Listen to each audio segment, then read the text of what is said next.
Christos Voskres. Today the theme of our reading, our gospel reading, is the light of the world and blindness. This account of how the blind man came to sight is, according to the late biblical scholar Raymond Brown, the masterpiece of Johannine dramatic narrative, so carefully crafted that not a single word is wasted. High praise. In the post-Easter lectionary of the Byzantine Rite, this particular account is part of the ongoing instruction of the recently initiated neophytes. Remember, in the early church, the neophytes were mostly adults, and they needed pre-baptismal instruction and post-baptismal instruction. Here, the focus is upon blindness, washing with water, and ultimately faith, which makes it an apt reading for all the Christian faithful. It is Christ the light who makes this healing possible. Perhaps many of us would remember the groundbreaking work of Fred Hollows, the ophthalmologist, who healed the eye diseases, especially trachoma, suffered by so many of the Aboriginal people back of Burke. In doing so, he restored sight to so many, a somewhat Christ-like figure. But we are told that Jesus here restores sight to a man blind from birth. Here we are introduced to the idea that there are several kinds of blindness. First, there is the blindness of the blind man himself. But if we follow the story, we will see how he grows in confidence and vision until he comes to see Jesus as the Son of Man. Then there is the blindness of the disciples, who come across as quite silly people in one way. Rabbi, who sinned, they say.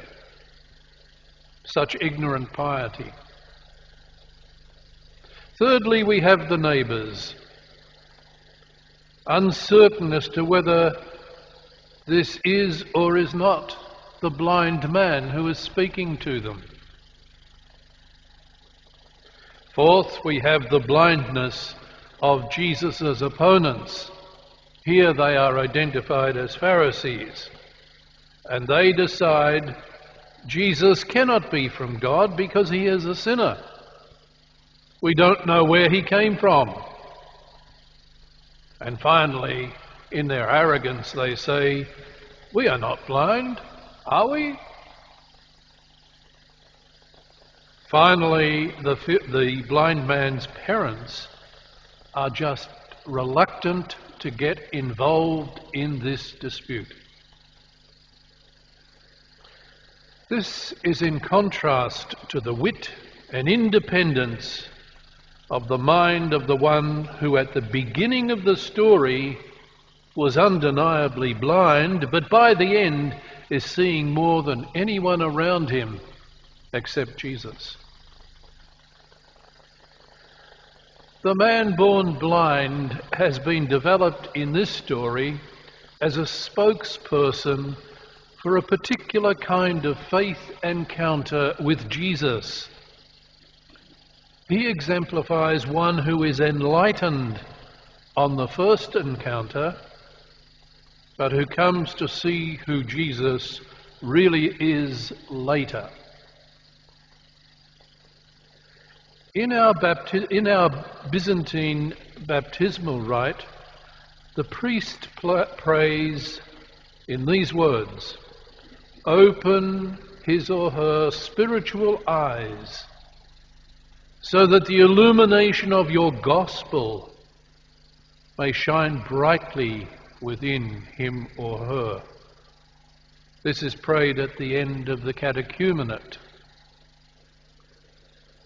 During the insistent litany at the end of the baptismal rite, the priest also prays, "We also pray for the newly enlightened servant of God, that he or she may maintain a pure profession of faith."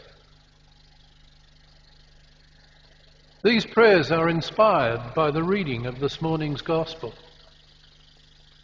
And the message is that just as the blind man grew in perceptiveness of Jesus after interrogation, so might we, through our trials, come to a more profound faith than when we first encountered Jesus Christ. Christos Voskres.